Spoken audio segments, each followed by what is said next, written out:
Guys అందరికీ నమస్కారం. మీరిద్దరు ఎలా ఉన్నారు? మేమైతే చాలా చాలా బాగున్నాం. Welcome to my channel Sohan and moms all in one vlogs. మీరు కనుక మన ఛానల్ ఫస్ట్ టైం చూస్తే please subscribe my channel. And ఈ వీడియో కనుక మీకు నచ్చినట్లయితే ప్లీజ్ కామెంట్ చేయండి. థంబ్నెయిల్లో ఒకటి ఉంది, వీడియో ఒకటి వస్తుంది అనుకుంటున్నారా? థంబ్నెయిల్లో ఉండేది కూడా ఉంటుందండి. Please watch it. ఈ వీడియో నిన్నటిదండి, అంటే గణేష్ పూజ రోజు మాట. సో మేము మార్నింగే వెజిటేబుల్ కొనడానికని స్టార్ట్ అయ్యామండి. మిడిల్ దాకా వెళ్ళాము. రెయిన్ అనేది స్టార్ట్ అయిపోయింది. ఒక హాఫ్ అన్ అవర్లోనే మొత్తం అంతా చూడండి ఎంత ఫ్యూరెంట్గా నిండిపోయింది వాటర్ అనేది. అండి బజార్ మార్కెట్కి అండి ఒక 20 మినిట్స్లో వెళ్ళిపోతాము. బట్ ఈ రెయిన్ అక్కడ అంతా స్ట్రక్ అయిపోవడం వల్ల మాకు లిటరల్లీ 1.5 hour పట్టింది మాట మేము అక్కడ రీచ్ అవ్వడానికి మార్కెట్కి. రిటర్న్ వచ్చినప్పుడు అక్కడ బనానా ట్రీస్ ఉంటే ఒక లీఫ్ అనేది కట్ చేసుకొని తీసుకొని వచ్చానండి.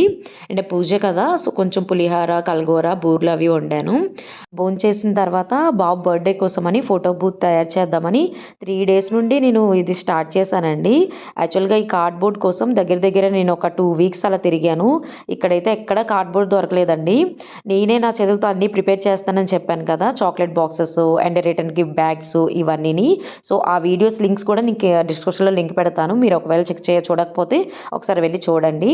ఈ ఫోటో బూత్ కోసం చాలా ట్రై చేశాను, అవ్వదు అని అనుకున్నాను కానీ బట్ లక్కీగా నేను కలర్ పెన్సిల్స్ తీసుకున్న షాప్లోనే నాకు వాళ్ళు అడిగితే ఇచ్చారన్నమాట. సో దాంతో నేను అలాగా ట్రై చేశానండి. ఫోటో బూత్ తయారు చేయడానికి నాకు 3 days అలా పట్టిందండి. నిన్నటితో అంటే గణేష్ పూజ రోజులో నాకు కంప్లీట్ అయిందన్నమాట. 3 days నుండి ఆఫ్ అలా చేసుకుంటూ వచ్చాను.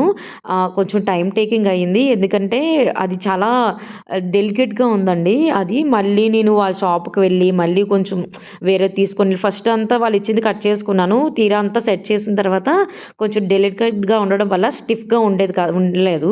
సో మళ్ళీ నేను వెళ్ళి వాళ్ళ దగ్గర కొంచెం రిక్వెస్ట్ చేసి మళ్ళీ తీసుకొని వచ్చి సెకండ్ టైం మళ్ళీ నేను ప్రిపేర్ చేయడం కొంచెం నాకు టైం టేకింగ్ అయ్యింది. కొంచెం ఎక్స్ట్రా పనిలాగా కూడా అయిపోయింది. నేను ఇంత మంచిగా వస్తుందని అసలు ఎక్స్పెక్ట్ చేయలేదండి. అంటే చాలా రోజులు అయింది కదా, ఈఎస్ఐ అయిపోయింది నేను క్రాఫ్ట్స్వి డిజైన్ చేయడం. సో ఇంత బాగా వస్తుందని అయితే ఎక్స్పెక్ట్ చేయలేదు. చాలా బాగా వచ్చింది. అండ్ ఏదైనా మన చేతులతో మన పిల్లల కోసం ఏదైనా వాళ్ళ బర్త్డేస్ కానీ ఇలాంటి అకేషన్స్ కోసం మన చేతులతో మనం ప్రిపేర్ చేసింది చాలా హ్యాపీనెస్ని ఇస్తుంది కదా. సో ఈ వీడియో కనుక మీకు నచ్చినట్లయితే ప్లీజ్ సబ్స్క్రైబ్.